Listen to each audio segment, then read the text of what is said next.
Lieutenant Colonel Salandy retired, enlisted in the West India Regiment in June 1959, where he served until it was disbanded in June 1962 with the dissolution of the West India Federation.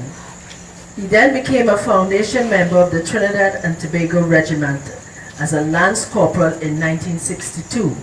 He moved through the ranks, retiring from the Defense Force at the rank of Lieutenant Colonel and as a commanding officer of the Defense Force Reserves. In 1970, he held the rank of Staff Sergeant and was stationed at Tetron Barracks, attached to the quarter stores. He became a commissioned officer in 1972 and held a variety of appointments from mechanical transport officer to commanding office, Defense Force Reserves. He graduated from the School of Infantry, Warminster, UK in 1975, Canadian Land Forces Command and Staff College in 1981, and the School of Ordnance in the UK in 1985. During his service, he received the following awards: General Service Medal, GSM, Efficiency Decoration, ED, Efficiency Medal, EM, Fifth Summit of the Americas Medal, VSOA, and since his retirement from the Defense Force, Lieutenant Colonel Salandy has served as a Director of Material Management at the Eric Williams Medical Sciences Complex, as well as Regional Materials Coordinator with the Northwest Regional Health Authority. He then moved on to the Trinidad and Tobago Airports Authority as Head of Security, retiring from this position in February 2011. Woo, that's just a little time ago. They needed you, oh my God. So let us hear from you, Lieutenant Colonel Bandal Salandy. Do you need a mic? No. I think you can hear me over there. I know? Yeah. All right. Listen, in I would like to speak about 1970, because it says something about me, my background here. And one thing I would like to say, during my stay in Jamaica, in 1961, we had something like the Reverend Henry son had a group of dissidents, persons that came from the USA, and they wanted to overthrow in Jamaica. And I had the experience of going to actual combat in the hills of Tigerville in Jamaica to capture these people. And I went on a mission, I'll tell you this, and that's in 1961. I was a runner. A runner is someone who supports the platoon commander in actual battle. And you know, I wasn't too far. We operated there at the time with the Royal Hampshire Regiment. That was a British regiment in Jamaica. So we worked together on that operation. West India Regiment as well as the Royal Hampshire Regiment. And two of the Royal Hampshire Regiment guys got killed. It was too far from my platoon. So they sent me now with one or two other officers to look for these guys and bring them in. The guys got killed. So I had that on my first experience trying to crawl. Because at that stage you're crawling like you're walking. You're doing all your tactics that you have taught in the army as a recruit, you put it into action. And we went there, we found the guys in the air, and they had the support, and we let them out from the field. So that was my first combat action, my experience there. However, coming back to Trinidad now, well, as on the disbanding of the West India Regiment, as we said, Trinidad had, the way Jamaica moved away from the Federation, as you all remember, Sparrow Son. And then you remember Dr. Williams saying 1 for 10 0. So we had to get independence at Marlborough House in 1962. One of the prerequisites for independence was having a standing army in Trinidad here. So we just took the Trinidad to be going to I came back here as a Lance Corporal and I moved up the rank. In 1970, I was the Staff Sergeant responsible for married quarters at the Quartermaster stores. Right? What that means, I respond for all quarters for married officers throughout the Defense Force, finding the quarters for them and all that type of things. On the morning of April the 21st, 1970, I responded to a battalion call. I mean, I listened to Colonel Doppel, and a lot of things Colonel Doppel said. In war or in any action, there are different views from different people. What Major Doppel said is quite true, but I didn't know about it before. But I realized it followed through so well, where I'm coming from now. So I am telling you what transpired after Doppel left Tetrobars, because I was there. And I responded, as I told you, to this battalion call in the parade square, where Major Christopher, then he was the commander of the second in command, spoke to the entire battalion, telling us, well, the state of emergency had been declared and that we should get all appropriate dressed and that type of thing. So after that was dismissed from the parade square, I went and collected my weapon at the army and proceeded to the sergeant's mess and get dressed in your body dress. Around 8:45, well, this battalion followed me around 7:45, around 8:45. I heard a volley of shots coming from the direction of the bunker. So I came out of the mess, I crawled out, and I looked to see where the shots were coming from. If you all understand Tetrobars, you know the parade square? Well, the ammunition bunker is more or less northwest of the parade square, and maybe about 200 meters from there. And I looked up there, and I saw, well, it was like war. People running all over the place and shots being fired. They were firing at the guard room and at the sergeant's mess. And I heard they are saying, we want Shah, we want Shah. Because I think Shah was locked up at the time. They wanted, that was the main objective.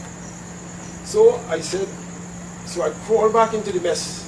I crawled back into the officer, because at this time you have to put all your tactical training into place. And I moved into the bathroom of the sergeant's mess.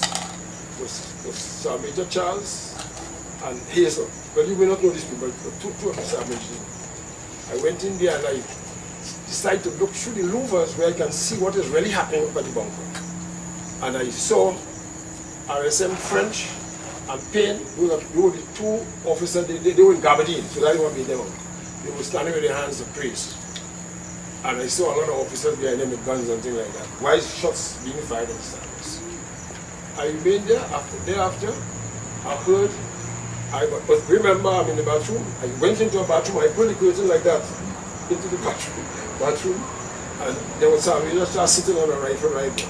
I heard some guys came into the sergeant's mess. There were a number of sergeants that, like, they arrested sergeants, you hear a lot of talk. And like they locked them up into the sergeant's mess bar. A guy came into the bathroom, he saw Charles sitting there, and he said, "You all come on." I heard the person who was responsible for them said, "Is everybody inside here? Outside?" He said, "Yeah." He said, "No, shoot up 1 or 2 shots inside here to confirm everybody is out." Now I standing there, but I can see, because where I am, the mirror is there, the mirror in the bathroom, and I can see them. So the guy said, "No, nobody," and they walked out. That is how I was able to tell this story today, because they didn't kill me inside there. So we went outside and they escorted these guys to the back. I heard them passing up the corridor, still inside there, because the guard room is not very far from the sergeant's mess. So they escorted them there and took them and locked them up together with Shah and with Min Johnson and these people inside there. So obviously I remained in there. I remained in the mess. I decided to look around, see what happened. Then I've seen a lot of vehicles go up to the bunker and ammunition being loaded on these vehicles. I saw that ammunition like mad just being loaded. And they came right in front of the MI room as a convoy, and they were all there. I made out 1 or 2 soldiers, but why I don't want to call these soldiers' names because there's so many of them. At the court martial, I called 23 men names. But what I was doing, everything happened, I took a time, place, and place. I was doing that thing. That's what happens in war. So they lined up there. I made out one guy driving an ambulance, Mahmoud. I called his name before I recall it again. He was one of them. And then they proceeded out of Tetrobars with that convoy for ammunition and men. They left and they proceeded out of Tetrobars. In a few minutes' time, well, I heard the Coast Guard buffer, but I don't know where they were firing. I heard it from Petro. The next thing I knew, I saw people running back to Tetro Barracks. So obviously I picked some probably blocked them.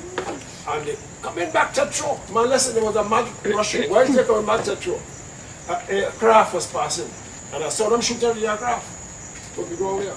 And they're running back to Tetro. One of the soldiers got killed. The guy named was Bailey.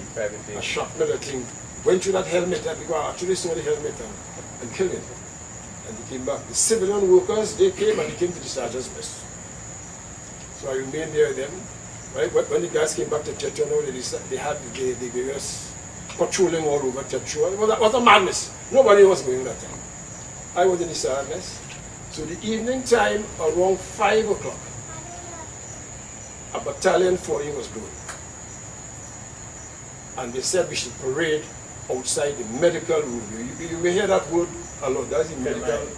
My room is the medical center, inspection center at Tetro Barracks. And we moved in there. I responded to this call. We are about 150 to 200 soldiers. Shah, Lassal were present. And I remember quite clearly, Lassal is saying, all who want to go to Port of Spain, I have your brothers suffering in the street, falling on my right.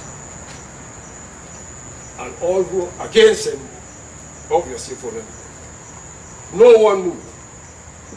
He said, we are all satisfied then. He said it again. I was standing on his right. I put on my hand. I said, sir, I'm not with you. And I walk away to the left. I stood there, a man cocked a General People's machine gun. I saw him. It was a corporal. I saw him when he cocked it. Well, I decided to die for the cause at that stage. And I stood there. When I stood there was a soldier by the name of Private John. I'll never forget his name, from Tobago. He didn't, well, obviously I was a staff sergeant, so I take the chance. But John crawled across, and eventually he had my bike. All the others were over there. Then he told a guy by the name of Kalu, that's one of the last corporal, to take the names of everybody on that side and this side. Well, obviously they realized I was there at that time. They finished me. So I walking around Tetro Barracks like anything else. So I proceeded back to the sergeant's mess when the parade was dismissed. And later that night, guys came in to guard us at the mess. They had, and I told them and I went back to the mess. When I left, I proceeded to the dining hall and collected meals and went back to the sergeant's. Later in the evening, they go up battalion falling again. We responded to it at the parade square. At that stage, like I seen it before me, Lassal cocked his weapon. And he called a number of the soldiers, I remember the name quite well, and put them as section commanders. And put a set of troops under each one. 5 of them, I remember that quite well. And told us that we should not escape, we should go back to the sergeant's mess and remain there. So right there. I recall seeing, I spent the entire day in the sergeant's mess. The following day, which was the Thursday, I recall quite well. I got up in the morning, I went down to report back to the government and bring some peace to this whole situation. Well, after evening, I reported back to the sergeant's mess, and we stayed there. The following day, that very night, they came. Group of men came up to the sergeant's and took everybody from the sergeant's. Walk with your mattress and come outside here. So every man wanted to order the mattress. And we walked down to the guard room where they opened the cells and they took all the prisoners inside here. And they joined us and we were escorted to a certain area in Tetro. There was the same training ring back home. Yeah, training ring. Oh, they put lockers right around the back accommodation. Right around so you couldn't see outside. Understand? And we all moved into that place. Well, after roaming like that whole night down here, it was something else. They locked us up inside here, and we were instructed by the guy, Opoletian, who was one of the people guarding us in there.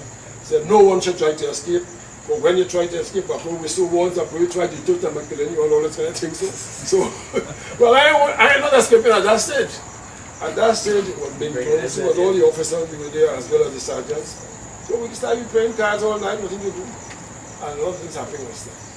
And I recall on the Saturday morning, Seret came into Tetra. And he spoke to us, and they released us. When they released us, I went home, and on Monday morning, I reported to Seret at the Combined Services Officers List, where he assigned me to take over the stores. That's what the stores, ammunition stores and weapon armory stores and all things, under the police hospital in St. James Barracks from Colonel Luke. Luke then was a major. But I mean, Colonel Luke was so happy to see me. Like I seen him right now. Oh God, thank you for coming. And I took over the place, and I remained there with Applewhite and Stewart, the assistant media. And during my stay there, there are some things I want to recall. I remember Mr. Burrows, you may have heard of Burrows, Yeah. Randall Burrows came. And he said, Salandy, I want to get 100 rounds of ammunition. See, no problem, but you have to sign for them. You see, I ain't signed. I said, well, you can't get them. So he went and reported me to Sarah. So Sarah said, well, if so be the case, I have a very safe store running by Salandy. If you didn't give any ammunition, so he called me and he commended me on not giving it. But after the incident, I want to mention this part. After all this was done, now we have the court, right? Where all these soldiers got locked up. I think the doctor knew more of how they locked them up. I knew they locked up all these people. And after giving my evidence, and I had put 33 men names, obviously, I have to go to court. That with Dan Juma, some of you all may not know, but we had what you call the tribunal, people came from Africa and all that. I remember Mills O'Dea, he was the president of the court martial. He was the judge advocate. Yeah, judge advocate. The president was Dan Juma. And I had to go and give all this evidence. But when you give it evidence, though, you need to go and touch the person you call it. So when you're walking around 150 soldiers, trying to choke down a man saying, when we come out from here, we're going to kill the grass on your lawn. You know what I'm telling you? He said, so why are you not scared about all this? I have to do my part. You see, if you're calling him, how to identify you. And things like that. So after all this thing happened and they released them and I was in Port of Spain and they released them.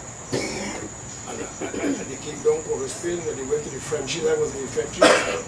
And I lined with some of them. But life was not as easy in Tetra Barracks after the thing. But remember, you don't know who, you still don't know who is who. And you're in Tetra there, and people know what you do, what you call people name, all that type of thing, but eventually things work themselves out. Okay? And that was my experience of 19th century. I thank you all so much.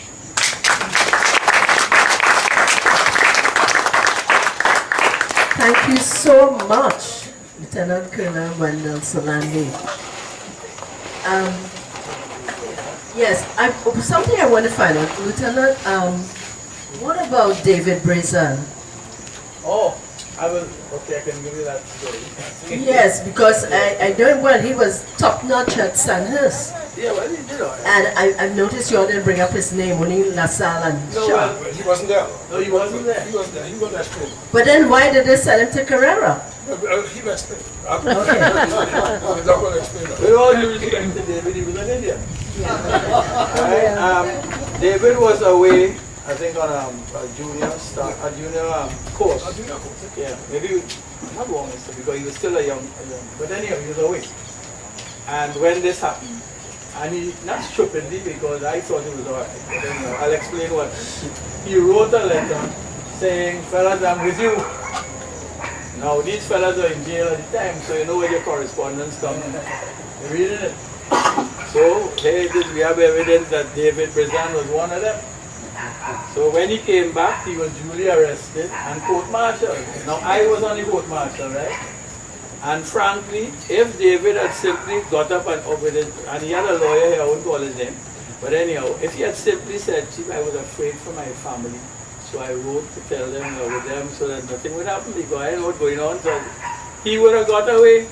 But David, his lawyer, plead all kind of different things, and he ended up making, in 2 years, he was the only one that make a jail. The only one that make a jail.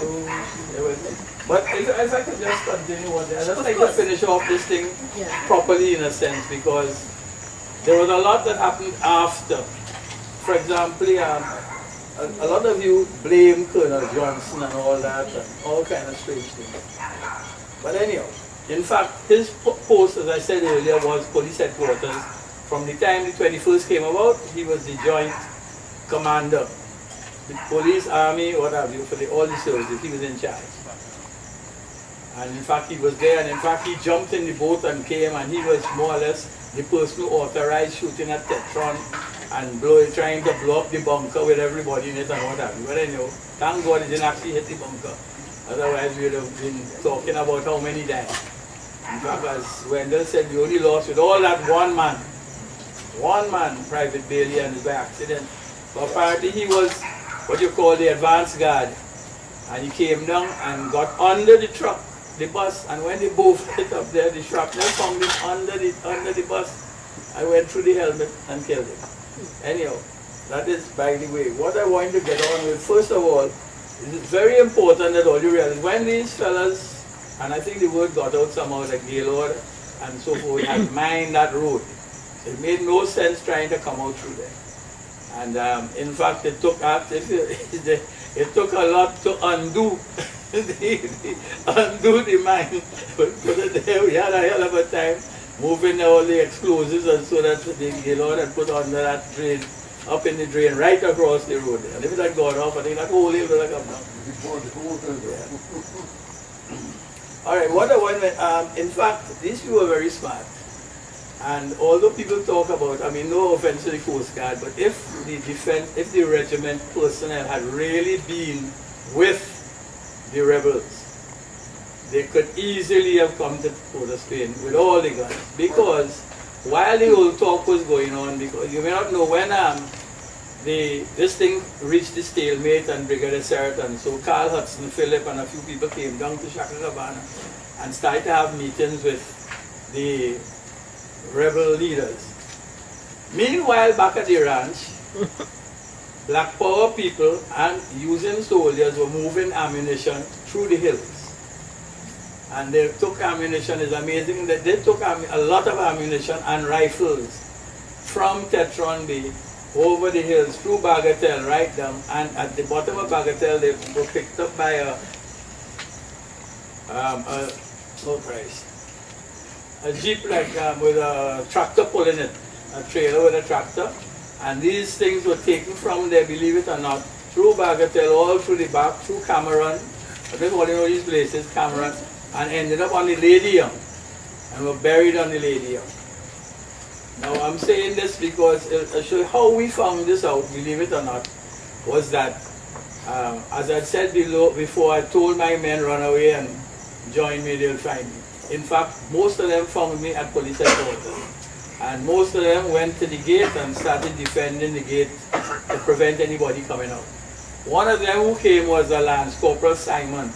He was an electrician with the army, and he's one of my pets because, as it was said earlier, I'm one of those who did woodwork, and so I was always in the pioneer shop with the boys. And he came and he said, "Chief," I said, "Well, how the hell you get out there?" Because he ran over the hill. When the Bofors hit the bunker, he took off and went through the back of the hill. But what happened, he then turned back, he said, and went back down the gap because he got lost.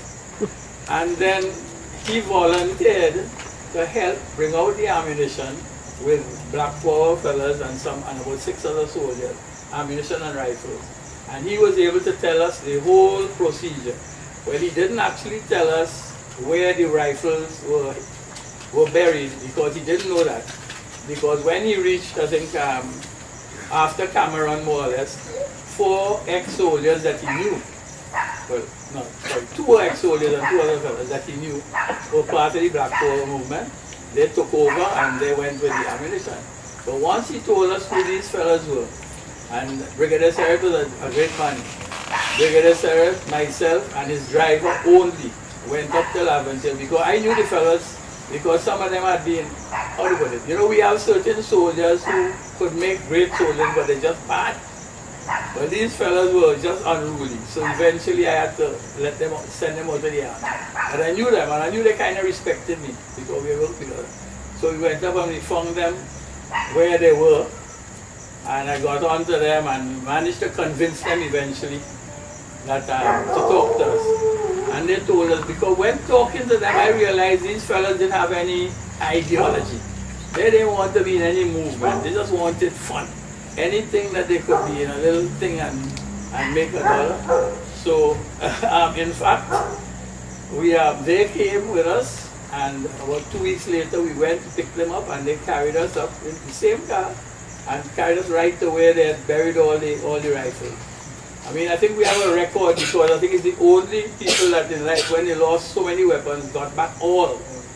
I think we only lost about 2, but they were lost in the sea when the fellas were going out to the Coast Guard boat, and the boat capsized and they lost rifles. That and one submachine gun that Broco, I don't know if you heard the name Broco, a fellow up in Laventil, a criminal up there. Somehow he managed to hide, he took off the butt and he hid it in a flower pot or whatever. But how we managed to get it eventually, because he shot himself with it. And he got back this one submachine gun that was missing. But anyhow, I just wanted to give you that little thing to show you that a lot of the soldiers were really loyal to Trinidad and Tobago. And all the fellas came out, they were running. We only heard about fellas running through. In fact, Linda was telling about how there were soldiers running all over Blue Basin and what have you, afterwards trying to find a home and things like that. And all of them, in fact, reported to police headquarters and were able, some of them, well, I had the unfortunate job of saying, well, boy, we can't trust that one. Put him in a cell. Oh, you're right, here's one of my boys. Did the gate and that thing. It was very unfortunate, but we couldn't take a chance. But we wanted to show how wide the thing was. And in fact, what we decided to do at first was to put on actually the police shirts with our pants, but the police shirts so that we could have a difference between ourselves and the so-called rebels. But when we realized that they wasn't getting away over the hills, we then went back to our uniform and so forth. Right. The last thing I want to talk about was Colonel Johnson's resignation. I had the unfortunate job of being the person to take his letter of resignation, because one of the demands from the rebels was that Colonel Johnson resign. And in fact, Eric kind of fooled him because he said, look, I'm not going to really accept it. Send the letter for me and I'll show them and then be all right. But then when it all came about, within a matter of days, he said, look, take a plane. Put him on a plane out of Trinidad one time.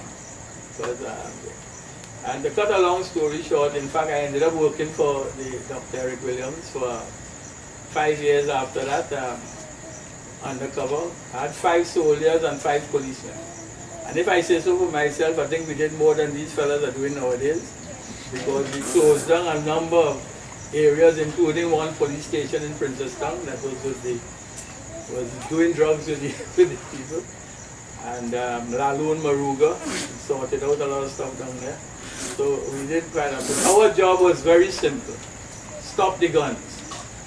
So I didn't mind if you had some marijuana. What I would do, I'd squeeze you with the marijuana to get some information on who might have one.